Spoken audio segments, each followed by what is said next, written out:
আসসালামু আলাইকুম। আজকে আমি হাঁস রান্না করার জন্য নিছি।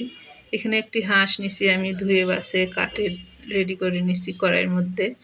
অনেকেই বলে হাঁস রান্না করলে নাকি গন্ধ লাগে, তো আমার মতো এইভাবে হাঁস রান্না করে খেয়ে দেখলে আপনারা বুঝতে পারবেন যে আসলে হাঁস কিন্তু এভাবে রান্না করলে কোনো গন্ধ লাগে না। তো আমি এখানতে পেঁয়াজ কুচি দিলাম কিছু, রসুন গোটা গোটা দিছি, আদা রসুন বাটা দিছি, মরিচের গুঁড়া দিছি 1 চামচ, হলুদের গুঁড়া 1 চামচ, আর লবণ দিছি এখানে পরিমাণ মতো। একটি তেজপাতা দিলাম, আর দিব আমি শুকনা মরিচ দিয়ে একটু খুব সুন্দর করে নাড়াচাড়া করতে হবে, মিক্সড করে নিতে হবে। যদিও এটা হাত দিয়েও মেখে দিলে পারে ভালো হয়, তো আমি হাত দিয়ে মেখে দিইনি, আমি খুরসুন দিয়েই নাড়াচাড়া করে ঢেকে দিলাম। ঢেকে দিয়ে মাংসর থেকে যখন পানি বের হয়ে আসলো, তখন এই মাংসের পানিটাকে খুব সুন্দর করে কষায়ে একদম পানিটাকে শুকায় নিতে হবে।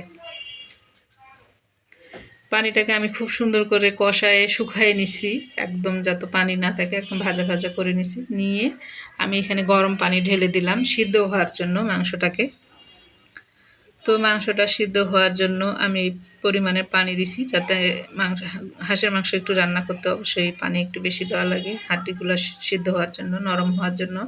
তো দেখতে পাচ্ছেন মাংস কিন্তু একদম কত সুন্দর কালার আসছে, তেল বের হয়ে আসছে। আমার হাঁসের মাংস কিন্তু হয়ে গেছে। আমি কিন্তু মাঝখানে আরও কয়েকবার কিন্তু নেড়ে চেড়ে কষাইছি। হাঁসের মাংস যত কষাবেন অতই কিন্তু খাইতে ভালো লাগবে। কষানোর কাছেই কিন্তু হাঁসের মাংস টেস্ট হয়। তো খড়ির চুলাতে রান্না করলে আরও বেশি টেস্ট হইতো, যদিও আমাদের খড়ির চুলা নাই, আমাদের গ্যাসের চুলায় রান্না করতে হয়েছে। একটু গরম মশলার গুঁড়া দিয়ে দিলাম আমি। আর যদি ভালো লাগে অবশ্যই লাইক কমেন্ট শেয়ার করেন। ভালো থাকবেন সবাই। আল্লাহ হাফেজ।